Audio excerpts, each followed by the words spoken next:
Ministério da Justiça se articula contra o projeto que classifica Comando Vermelho e PCC como grupos terroristas.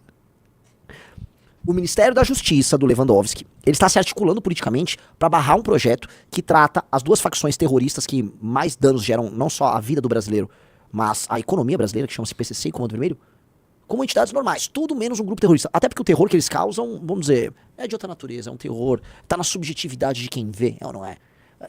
Porra absurda, que o Ministério da Justiça é amigo do crime. O Ministério da Justiça é amigo do crime.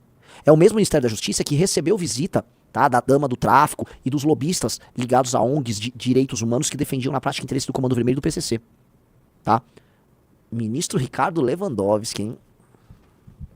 O que o PT tá fazendo, o que as esquerdas, né, porque tem que incluir, tá? Essa estranha simbiose com o crime organizado, lembremos, não tô falando nem só da DPF das favelas, não. Vamos lembrar, tá? Que agora teve o lance da favela do Moinho lá em São Paulo, a forma como o governo, via Janja, via o próprio Ministério da Justiça, defende os interesses do PCC ali naquela favela, me deixa um espantadíssimo.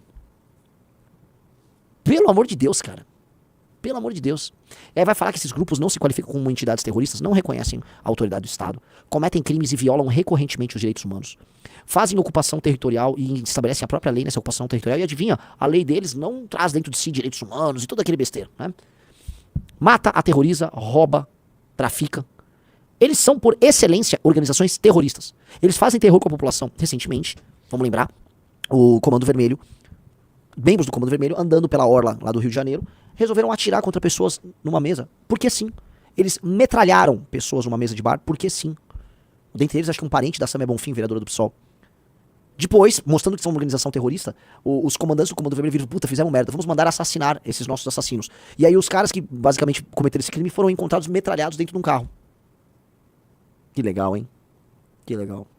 Que legal. Não é uma organização, não são organizações terroristas. O PCC em 2006, se a gente lembrar, a estreia pro grande público do PCC foi uma série de atentados terroristas contra delegacias de polícia e contra viaturas e policiais pelo estado de São Paulo. Talvez o Riso se lembre. Quem se lembra? Foi o primeiro salve geral do PCC.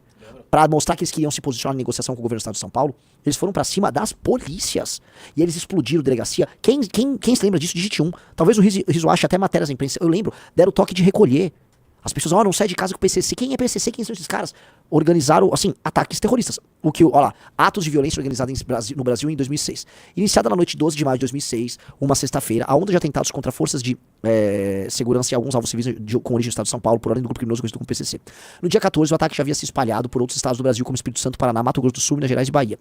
Os ataques ficaram conhecidos como crimes de maio, tomaram uma repercussão na mídia brasileira e foram destaque na mídia internacional durante dias do ocorrido. Em todo o estado, 564 pessoas foram mortas! Rijam, ataque terrorista! 564 pessoas foram mortas, 110 ficaram feridas entre 12 e 21 de maio, dos quais 555 eram civis e 59 agentes públicos. Isto não é ataque, isto não é terror. Não é. Isso não é terror. Se eu descrevesse esses atentados todos como um ato da Al-Qaeda acontecendo em território americano, todo mundo falaria atentado terrorista. Ou o Ministério da Justiça vai falar, não é, o PCC não é. Inclusive o PCC mandou uma ONG aqui, eu vou receber. Esses caras tratam da justiça brasileira. Esses caras fizeram isso. Né? No dia anterior aos inícios dos ataques, a Secretaria de Administração Penitenciária do Estado de São Paulo havia decidido transferir 165 presos para a penitenciária 2 de Presidente Venceslau, unidade de segurança máxima localizada no interior paulista, depois que escutas telefônicas terem revelado que facções criminosas planejavam rebeliões para o Dia das Mães daquele ano. Entre os presos a serem transferidos estava Marcos Williams Herbas Camacho, ou Marcola, considerado o líder do PCC. Em represália, a facção articulou-se rebeliões em 74 penitenciários paulistas e, já na madrugada do dia 12, agentes de segurança pública, viaturas, delegacias de polícia, cadeias e prédios públicos passaram a ser alvos de ataques criminosos. O governador do estado de São Paulo, Cláudio Lembo, foi criticado pela imprensa pela demora na resposta, a falta de comunicação entre as forças policiais, falta de informação à mídia, à população em geral e gerenciamento da crise. O Lembo era um velho. O Lembo, gente, era um velho oriundo lá do Arena, ele era um cara old school. Deram um vice-governo pra ele de prêmio, porque o governador em questão deveria ser o Geraldo Alckmin, só que o Alckmin já estava se licenciando do cargo para concorrer a presidente. Ali acende, dizem, um homem que foi convocado para enfrentar essa crise. Então, um professor na faculdade de Direito da USP, professor auxiliar. Quem? Rafael Almeida? Alexandre de Moraes. Tá. O nome do Alexandre aparece aí? Dá um arroba Alexandre. Foi colocado ali a época, né? O governador disponibilizou, o presidente da República disponibilizou. A real é o seguinte: foi o abre alas do PCC. O PCC mostrou quem era. E dali em diante, o PCC só aumentou de tamanho. Por mais que em São Paulo, nos anos que se passaram, o número de homicídios foi reduzindo, tá? Se houve uma lenta e gradual redução do número de homicídios, o PCC aumentou as operações. E o que a gente está vendo acontecer hoje no Brasil é uma lenta redução do número de homicídios no Brasil, mas um aumento no número de crimes violentos, especialmente em determinadas regiões do Rio pro Nordeste, por exemplo, E um aumento nas operações e no controle territorial por parte do crime organizado. Então, o crime organizado, de modo algum, diminuiu. Ele só tomou nova forma.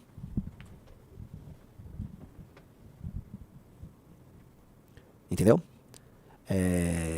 Eu acho, tá? E quando a gente estuda esse tema, a gente estuda esse caso, a gente passa a ter, vamos colocar aqui, um entendimento do que esses caras são. Veja, a gente estava falando aqui que o PCC vai fazer 20 anos, Riso, ano que vem vai fazer 20 anos desse atentado terrorista. E quase batendo 20 anos, o Ministério da Justiça do Brasil é incapaz de reconhecer o PCC como entidade terrorista. O que eles reconhecem, porém, é como um agente, veja só, válido no debate público. Eu vou lembrar uma coisa aqui pra vocês, tá? Olhando pra aqui pra câmera. Quando a gente foi discutir uma agenda que a gente sempre defendeu, que é a possibilidade de pessoas concorrerem a cargos públicos sem precisar de partidos, você sabe, a ideia de candidatura independente, houve um chamamento público, inclusive pra ir ao STF, falar. Sabia que o Barroso não quis ouvir o MBL? O MBL foi um dos grandes promotores da causa. A gente sempre defendeu que as pessoas podem concorrer sem precisar de um partido político. O Barroso falou, não, o MBL não. O MBL não é um interlocutor. Agora o mesmo Barroso, curiosamente, bote lá documentário Grito. O Barroso participou, me corrija, eu tenho quase certeza, mas o Barroso participou do documentário O Grito. Participou. Então o Barroso participa de um documentário que foi tocado por ONGs que tinham relações diretas com o crime organizado. E ao mesmo tempo, o Lewandowski, esse colega do Barroso, atual ministro da Justiça, o ministério dele recebe agentes do crime organizado. O Lewandowski diz que o PCC e o Comando Vermelho não são organizações terroristas. E o Barroso crê que ONGs que têm ligação direta e que atendem ao interesse do crime organizado são interlocutores. Nós não. O Barroso diz que ele próprio é um defensor, né, vamos dizer, irrecuperável da democracia. Ele é um amante da democracia. Nada vai... Então,